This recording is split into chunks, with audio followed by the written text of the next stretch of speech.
Bike start भएन भनेको बाइकको फायरिङ गयो भनेर वायरिङ कोटाउँदा गऱ्यो गाइज होइन। भरे वायरिङ सबै ठिक रहेछ, फायरिङ नआउने समस्या त यहाँबाट पो रहेछ त। म्याग्नेट गएर र म्याग्नेट त जामजुरुम रहेछ नि त, अनि पो फायरिङ नआएको रहेछ। दुःख पायो बाइक स्टार्ट नभएर भन्छ केटाहरू। यहाँ बिजोग बनाएर रहेछ गाडीको, गाह्रो छ गाइज।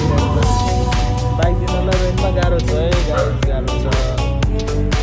बाइक चाहिन्छ भने बाइक रोज ग्यारेज नेपालमा सम्पर्क गर्नु होला होइन। हामीसँग CX पनि छ, त्यो पनि छ, यो पनि छ, अनि अर्को एक्जेक्ट पनि छ।